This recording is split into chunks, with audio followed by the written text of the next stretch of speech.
राधे राधे। जय श्री कृष्णा। जय हनुमान जी। दोस्तों, हनुमान जी को पराक्रम, बल, सेवा और भक्ति के आदर्श देवता माने जाते हैं। इसी वजह से पुराणों में हनुमान जी को सकल गुण निधान भी कहा गया है। गोस्वामी तुलसीदास जी ने भी लिखा है कि चारों जुग प्रताप तुम्हारा है, प्रसिद्ध जगत उजियारा। इस चौपाई का अर्थ है कि हनुमान जी इकलौते ऐसे देवता हैं जो हर युग में किसी न किसी रूप गुणों के साथ जगत के लिए संकट मोचन बनकर मौजूद रहेंगे। शास्त्रों में कहा गया है कि हनुमान जी की सेवा करने और उनका व्रत रखने से उनकी विशेष कृपा अपने भक्तों पर बनी रहती है। ज्योतिष शास्त्रों के अनुसार हनुमान जी का व्रत करने से कुंडली में मौजूद सभी ग्रह शांत हो जाते हैं और उनकी असीम कृपा प्राप्त होती है। अपने भक्तों पर आने वाले हर संकट को हनुमान जी दूर करते हैं। संतान प्राप्ति के लिए हनुमान जी का व्रत फलदायी माना जाता है। इस व्रत को करने से भूत प्रेत और काली शक्तियों का प्रभाव नहीं पड़ता है। मंगलवार का व्रत करने से सम्मान, साहस और पुरुषार्थ बढ़ता है। अब आइए सुनते हैं हनुमान जी की कथा। व्यास जी ने कहा है, एक बार नैमिषारण्य तीर्थ में 80,000 मुनि एकत्र होकर पुराणों के ज्ञाता श्री सूत जी से पूछने लगे, हे महामुनि, आपने हमें अनेक पुराणों की कथा सुनाई है। अब कृपा करके हमें ऐसा व्रत और कथा बताएं जिसके करने से संतान की प्राप्ति हो तथा मनुष्यों को रोग, शोक, अग्नि, सर्व दुख आदि का भय दूर हो जाए, क्योंकि कलयुग में सभी जीवों की आयु बहुत कम है। फिर इस पर उन्हें रोग, चिंता के कष्ट लगे रहेंगे तो फिर वह श्री हरि के चरणों में अपना ध्यान कैसे लगा सकेंगे। श्री सूत जी बोले, हे मुनियों, आपने लोक कल्याण के लिए बहुत ही उत्तम बात पूछी है। एक बार युधिष्ठिर ने भगवान श्री कृष्ण से लोक कल्याण के लिए यही प्रश्न किया था। भगवान श्री कृष्ण और युधिष्ठिर का संवाद तुम्हारे सामने कहता हूँ, ध्यान देकर सुनो। एक समय पांडवों की सभा में श्री कृष्ण जी बैठे हुए थे। तब युधिष्ठिर ने भगवान श्री कृष्ण से प्रश्न किया, हे प्रभु, हे नंद नंदन गोविंद, आपने मेरे लिए अनेकों कथाएं सुनाई है। आज आप कृपा करके ऐसा व्रत या कथा सुनाएं जिसके करने से मनुष्य का रोग, चिंता, भय समाप्त हो जाए और उसको पुत्र की प्राप्ति हो। हे प्रभु, बिना पुत्र के जीवन व्यर्थ है। पुत्र के बिना मनुष्य नरकगामी होता है।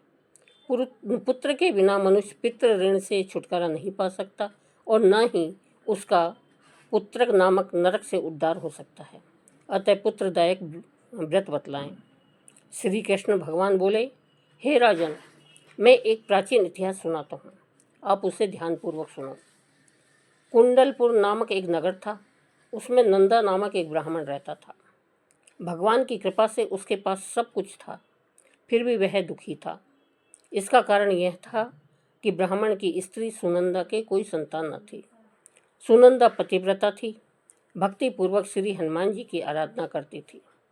मंगलवार के दिन व्रत करके अंत में भोजन बनाकर हनुमान जी को भोग लगाने के बाद स्वयं भोजन करती थी। एक बार मंगलवार के दिन ब्राह्मणी गृह कार्य की अधिकता के कारण हनुमान जी को भोग न लगा सकी, तो इस पर उसे बहुत दुख हुआ।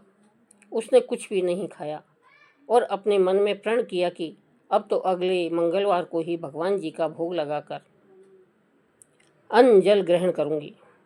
ब्राह्मणी सुनंदा प्रतिदिन भोजन बनाती, श्रद्धापूर्वक पति को खिलाती, परंतु स्वयं भोजन नहीं करती और मन ही मन श्री हनुमान जी की आराधना करती थी। इसी प्रकार 6 दिन गुजर गए और ब्राह्मणी सुनंदा अपने निश्चय के अनुसार भूखी प्यासी निराहार रही। अगले मंगलवार को ब्राह्मणी सुनंदा प्रातःकाल ही बेहोश होकर गिर पड़ी। ब्राह्मणी सुनंदा की इस असीम भक्ति के प्रभाव से श्री हनुमान जी बहुत प्रसन्न हुए और प्रकट होकर बोले, सुनंदा, मैं तेरी भक्ति से बहुत प्रसन्न हूँ, तू उठ और वर मांग। सुनंदा अपने आराध्य देव श्री हनुमान जी को देखकर आनंद की अधिकता से विह्वल होकर श्री हनुमान जी के चरणों में गिरकर बोली, हे प्रभु, मेरे कोई संतान नहीं है, कृपा करके मुझे संतान प्राप्ति का आशीर्वाद दें, आपकी अति कृपा होगी। श्री महावीर जी बोले, तेरी इच्छा पूर्ण होगी, तेरे एक कन्या पैदा होगी, उसके अष्टांग प्रतिदिन सोना दिया करेंगे। इस प्रकार कहकर श्री महावीर जी यानी हनुमान जी अंतर्ध्यान हो गए। ब्राह्मणी सुनंदा बहुत हर्षित हुई और सभी समाचार अपने पति से कहा। ब्राह्मण देव कन्या का वरदान सुनकर कुछ दुखी हुए, परंतु सोना मिलने की बात सुनी तो बहुत प्रसन्न हुए। विचार किया कि ऐसे कन्या के साथ मेरी निर्धनता भी समाप्त हो जाएगी। श्री हनुमान जी की कृपा से वह ब्राह्मणी गर्भवती हुई और 10वें महीने में उसे बहुत ही सुंदर पुत्री प्राप्त हुई। यह बच्ची अपने पिता के घर में ठीक उसी तरह से बढ़ने लगी जिस प्रकार शुक्ल पक्ष का चंद्रमा बढ़ता है। 10वें दिन ब्राह्मण ने उस बालिका का नामकरण संस्कार कराया। उसके कुल पुरोहित ने उस बालिका का नाम रत्नावली रखा, क्योंकि यह कन्या सोना प्रदान किया करती थी। इस कन्या ने पूर्व जन्म में बड़े ही विधान से मंगल देव का व्रत किया था। रत्नावली का अष्टांग बहुत सा सोना देता था। उस सोने से नंदा ब्राह्मण बहुत ही धनवान हो गया। अब ब्राह्मणी भी बहुत अभिमान करने लगी थी। समय बीतता रहा। अब रत्नावली 10 वर्ष की हो चुकी थी। एक दिन जब नंदा ब्राह्मण प्रसन्नचित्त था, तब सुनंदा ने अपने पति से कहा, मेरी पुत्री रत्नावली विवाह के योग्य हो गई है, अतः आप कोई सुंदर तथा योग्य वर देखकर इसका विवाह कर दें। यह सुनकर ब्राह्मण बोला, अभी तो रत्नावली बहुत छोटी है।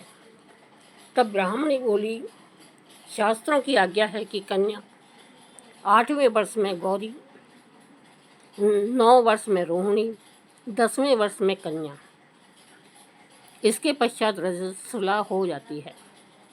गौरी के दान से पाताल लोक की प्राप्ति होती है, रोहिणी के दान से बैकुंठ लोक की प्राप्ति होती है और कन्या के दान से इंद्र लोक में सुखों की प्राप्ति होती है।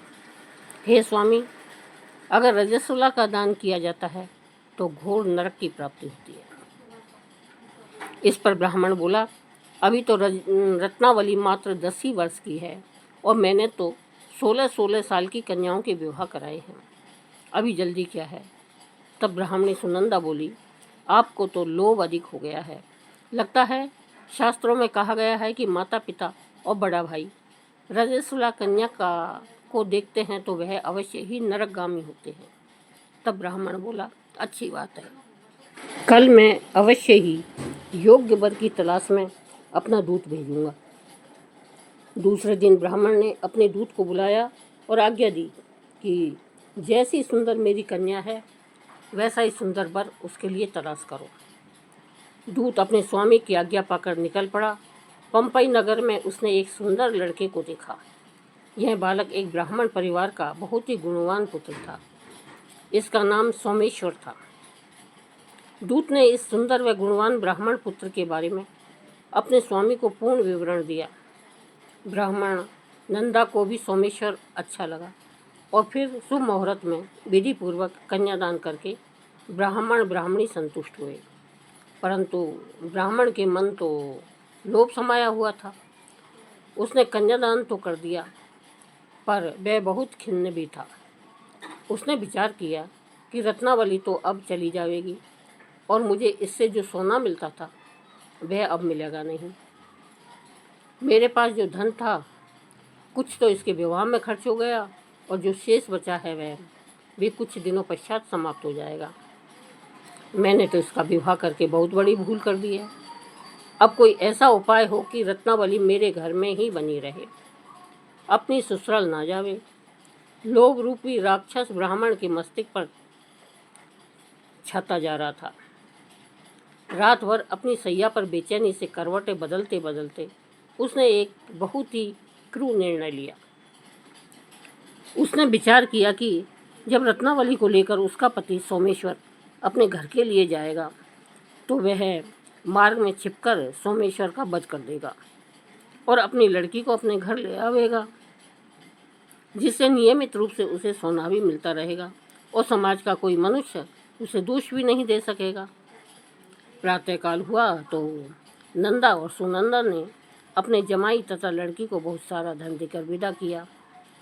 सोमेश्वर अपनी पत्नी रत्नावली को लेकर ससुराल से अपने घर की तरफ चल दिया। ब्राह्मण नंदा महालोभ के वशीभूत हो अपनी मति खो चुका था। पाप पुण्य को उसे विचार ही नहीं रहा। अपने भयानक व बुरे निर्णय को कार्य रूप देने के लिए उसने अपने दूत को मार्ग में अपने जमाई का वध करने के लिए भेज दिया था, ताकि रत्नावली से प्राप्त होने वाला सोना उसे हमेशा मिलता रहे और वो कभी निर्धन न हो। ब्राह्मण के दूत ने अपने स्वामी की आज्ञा का पालन करते हुए उसके जमाई सोमेश्वर का मार्ग में ही वध कर दिया। समाचार प्राप्त कर ब्राह्मण नंदा मार्ग में पहुंचा और रुदन करती हुई अपनी पुत्री रत्नावली से बोला, हे पुत्री, मार्ग में लुटेरों ने तेरे पति का वध कर दिया है। भगवान की इच्छा के आगे किसी का कोई वश नहीं चलता है। अब तू घर चल, वहाँ पर ही रहकर शेष जीवन व्यतीत करना।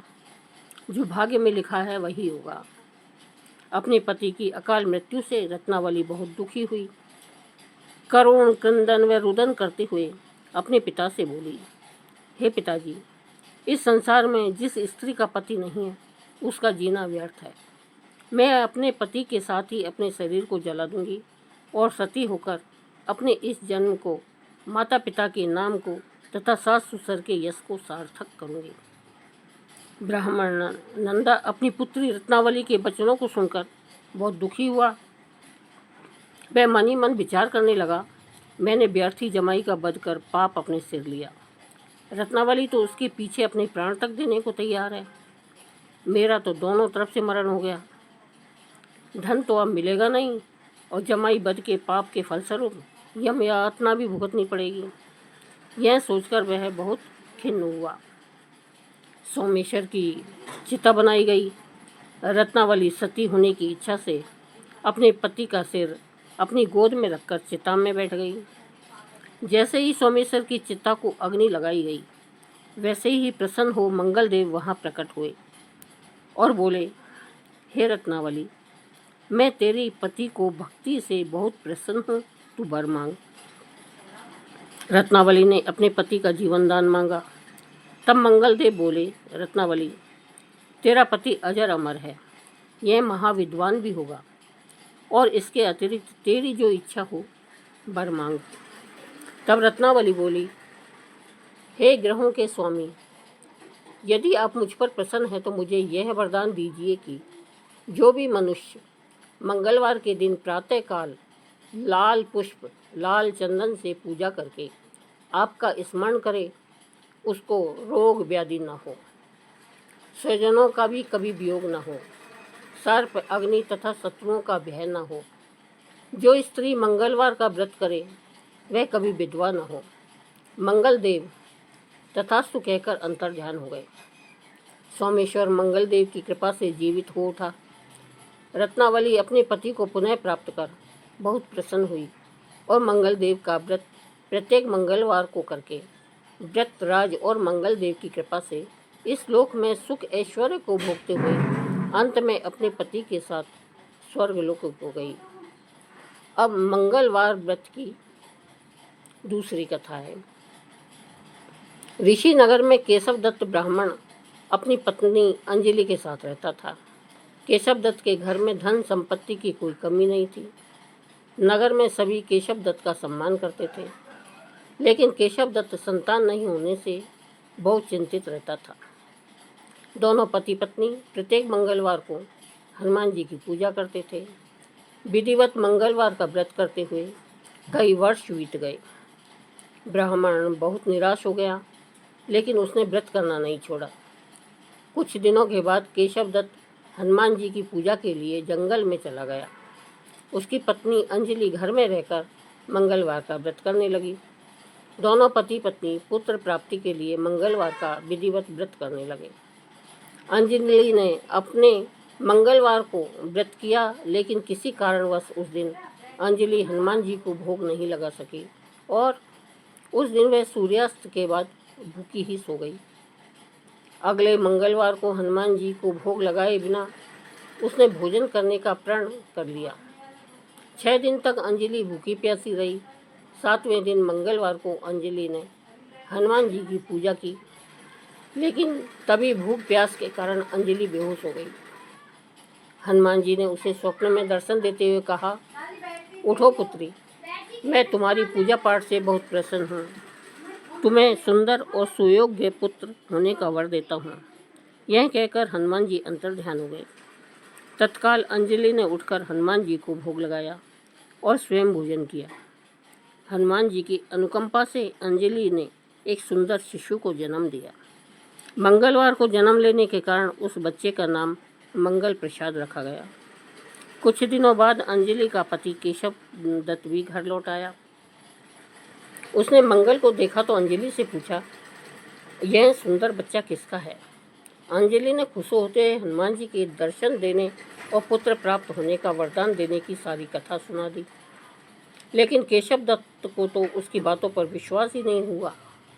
उसके मन में पता नहीं कैसे यह कलुषित विचार आ गया कि अंजलि ने उसके साथ विश्वासघात किया है। अपने पापों को छिपाने के लिए अंजलि झूठ बोल रही है। केशव दत्त ने उस बच्चे को मार डालने के लिए योजना बनाई।